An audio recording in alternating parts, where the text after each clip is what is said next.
Hello and welcome back. Eddie Brodasovich, George Stoya here from the SoonerScoop.com studios, and a final game for Oklahoma coming up on Friday, December 27th. Taking on Navy in the Armed Forces Bowl down in Fort Worth, and it's kind of hard to imagine we're already here at the end of the season, George. I'm glad. I don't know if I want to say I'm glad. Well, you were going to say that you were glad that the season's over. You can say that. This is an open forum. Let's just be honest out there. It's been a long season. It's been awful. Injuries, tough losses, crazy games. The portal's been insane, which, make sure to check out the portal reports here on YouTube. But coaching changes, sure, all of that. I think we all are ready for a much-needed break. But first, Oklahoma has to play Navy. No doubt about it. It will be, I've called it a little bit of a low point for Oklahoma football, playing a bowl game in a former, Big 12 Brethren Stadium down in TCU, down at Amy Carter Stadium. But if nothing else, it will certainly be interesting, obviously, with the storylines going into it. You have, obviously Brian Newberry and the Navy program coming off of an incredible season, finishing 9-3 overall. Got the big win over Army, right? Blake Horvath was incredible, and we'll get into plenty more of, how Oklahoma's going to defend and stop Navy, all that kind of stuff.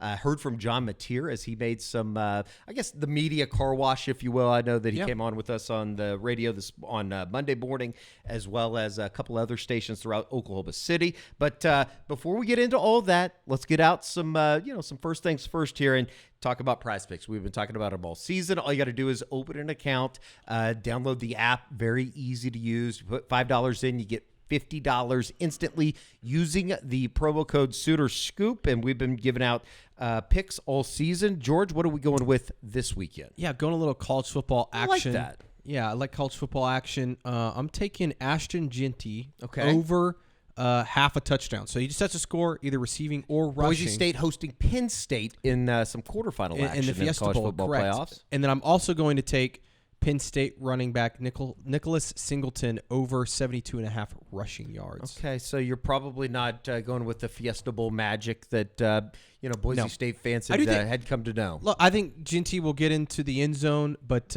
Penn State's going to win this football game, I think. I'm going to go with Ashton Jeanty under 135.5 yards. I think Penn State just too much up front for them. Yep. If you saw what they were able to do against SMU. And then let's go Mitch Jeter, the kicker for Notre Dame, over 5.5 kicking points come next week on January 1 in quarterfinal action against Georgia. All you got to do is download the Prize Picks app. Very seamless to use, very easy to use. George and I have used it all season. Just put $5 in, get $50 instantly using the promo code SoonerScoop. All right, let's get into a little bit of hearing from John Mateer for the first time. He talked to the media, came on my radio show on Monday morning, and kind of gave a little bit of the ins and outs. I know that it was a pretty hectic day for, I guess it's been a hectic week for John Mateer here since entering the transfer portal, and then all of a sudden he was on Oklahoma's campus and obviously inevitably committed to Oklahoma last Wednesday. Yeah, it happened really fast for both he and Oklahoma, and I'm sure it was just kind of a whirlwind for him kind of going through that visit and, obviously knowing, some people here in terms of, Ben Arbuckle and as well as the quarterback's coach. But, it's been kind of, I'm sure, crazy for him. Same with Oklahoma. And now you're starting to see, now that he's here, some of those dominoes fall in the transfer portal. No doubt about it. Here is John Mateer this morning on the radio talking about just kind of landing in Norman, Oklahoma. Yeah, I mean, it turned out great. It was a great experience. It wasn't a normal official visit because I knew Coach Arbuckle, and we were able to hang around and just talk life more than talk football because I already know what we're going to do on offense. But it was great seeing the facilities, the training room, the indoor. It was a great moment. What is, just kind of the whole experience in Pullman been like in preparing you for making the move? The decision that went into it, I'm sure, wasn't the easiest, but looking forward to the future and certainly working with Coach Arbuckle again. How much fun has this process been, or lack thereof, and then moving into kind of what you bring to Oklahoma? What's that going to be like? How excited are you? Yeah, Washington State really helped me. I really enjoyed my experience there. I spent 2.5 years there and got to know a lot of good people, and the community there is great, and we had a semi-successful year. But I think it helped me because I was so far away. I had to handle some things on my own. I had to really grow into a man and be able to take care of myself. And, I learned how to cook, which is good. But and then the transition was the transfer portal. I didn't enjoy high school recruiting. This is a little different because I was the number one player in the portal this time. And in high school, it's kind of like nobody wanted me, but it's just a lot. Anybody that's about to get in the transfer portal, it's a lot. And I've called some other guys. It's a stressful time, but having a situation like this I was able to go to was really a relief, and it's a blessing, and I'm excited to get going. In all of our conversation with John Mateer on Monday morning, I think there's one thing apparent. The comfort that comes with joining Ben Arbuckle, right? He kind of knew it, and you heard him there talking about how the official visit to Norman wasn't necessarily this is how we see in the offense. He knows damn well how they're going to use him in the offense, and that's the biggest thing for me, Eddie, when it comes to John Mateer. I like his tools. I like his athleticism. Talking to Ben Arbuckle, who we had in studio last week for the family business, like all those intangibles you like about it, but. For me, it's the fit in the offensive system, the ability to bring somebody in that knows exactly what they're trying to do offensively. I think it's going to be a huge boost for Oklahoma where, this last year it felt like there wasn't a direction, right? Sure. Like it felt like, and that was some on the coaching staff, some on the players, but you could tell no matter who was playing quarterback for Oklahoma this year, they struggled to kind of understand or see the field, or, maybe the offensive line broke down or the receivers weren't getting open down the field. Having a quarterback and a play caller on the same page this year, I think is going to be a huge benefit for Oklahoma. Not only, obviously next season, but I think going through winter workouts, spring football, when they're starting to install this offense, having that connection between those two that did it at a really high level this last year at Washington State should only be a huge benefit for Oklahoma. There was a lot of discussion last Wednesday about the pursuit of John Mateer, and he got a phone call from Baker Mayfield that, I don't know if it necessarily pushed him over the edge by any means. Yeah. But when you get a phone call like that, and he talked about his recruitment, it's been well documented, wasn't necessarily one of those highly ranked 5 stars coming out of Little Elm High School, and then he gets a phone call from, not just Baker Mayfield, but Bill Belichick, Tom Brady, as we had talked about last week. What a whirlwind that had to have been. It's crazy. And for Baker, I mean, the legend continues. Sure. For a guy like that at Oklahoma, continuing to help OU even today. But, that's got to be awesome for John Mateer to have that happen to him. And I think it also maybe gives him a little bit of the taste of the stage he's about to be on and how important it was for Oklahoma to get him. And now where he is in terms of, quarterback lore at Oklahoma, it took Dylan Gabriel, remember, Sure. a year to really Get figure out. right. Yeah, to know, the Heisman and the histories and all the great quarterbacks that have played here, for John to get to speak to one of those guys, one of the most recent guys in Baker, I think says how important he was for Oklahoma and also kind of what he's stepping into here in Norman. Here is John Mateer talking about the conversation he had with Baker Mayfield. That was surreal for me, talking to Baker Mayfield. I've seen him, obviously. One of my best friends is like a super fan of him, so he was jealous. He didn't get to talk to him, but it was great. And he's a super nice guy. He's super nice on the phone. Him calling me shows a lot about who he is as a person and his humility to help the University of Oklahoma. It was great. He just told me that it's a real family atmosphere. It's a place to be, and Coach Venables is doing a great job. And then One Oklahoma was also great. I went over there right after I decided to commit, and they kind of helped me with the announcement. And Jeff, he's a great man. I spent about probably 30 minutes with him, and we had some good talks. We just had a good time, and it's a great opportunity for any Sooner fan to just support, to go to donate or do whatever they can for One Oklahoma. And it's helped me out already, so yeah. Certainly don't need to remind anybody, but One Oklahoma and their efforts with John Mateer, as well as some of these other Huge. portal guys, not to mention their efforts with some of the guys that are going to be returning next season. It's one of those important things right now in the world of college football, the collective and everything that goes into it. So it was a job well done getting John Mateer. That you want to continue to have more success in the portal, and not just the portal, but in everyday recruiting in high school. One Oklahoma obviously is going to be a key cog in all of that.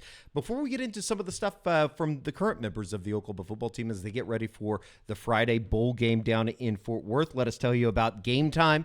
It's really kind of that portion of the year where a lot of people are starting to put their sights on the Lloyd Noble Center as well as the Paycom Center. And it's a really seamless, obvious, easy answer when you're looking for tickets. GameTime.co. You can download the app as well, and it shows you exactly where you're going to sit, which is a kind of a nice feature that I know that we both use, George. Yeah, it's awesome. And not just basketball games, which I've used Game Time for all of the tickets I've gotten for Thunder games, but concerts as well. I know that I've been to a couple concerts down at the Paycom, and you can kind of see where exactly you'll be looking at Tom Segura there. There you go.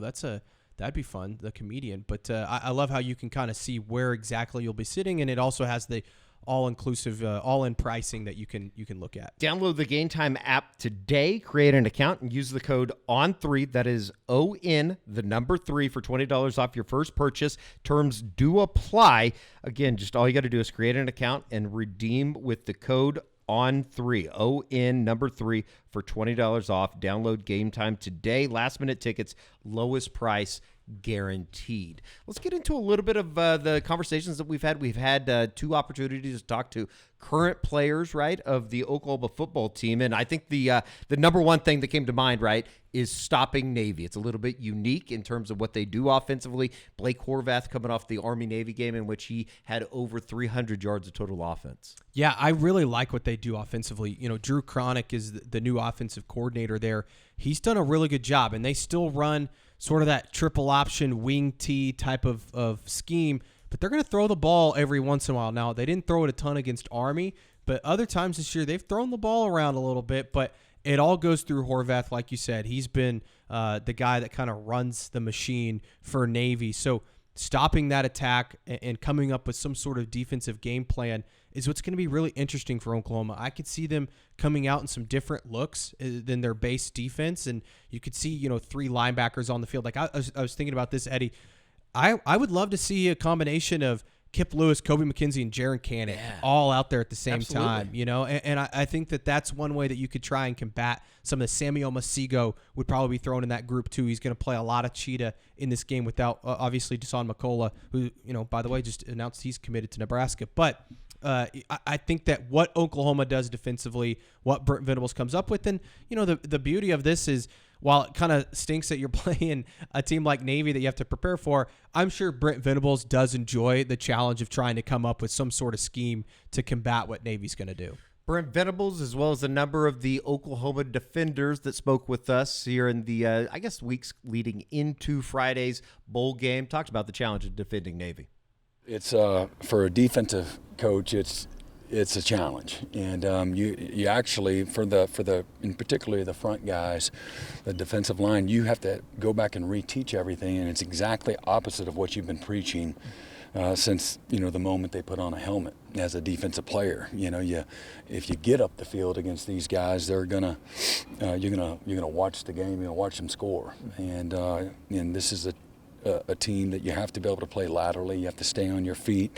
You got to get knocked back, but there's the fine line. And so reteaching, some fundamentals is a big part of this game. Staying on your feet is how you win. And being certainly physical and in all the right spots. But what a great challenge it's going to. And the history of this program and its roots is it's a real special thing.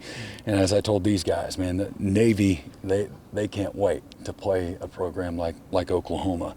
And, what you're going to get with these guys, man, they're going to be relentless, and they're going to have the right kind of mindset and toughness. So I'm excited for our guys. We're going to have to take the fight to them and know that, man, we've got to do all the little things right against a team like this that, they pride themselves on playing tough and playing relentless and playing with great discipline and fundamentals.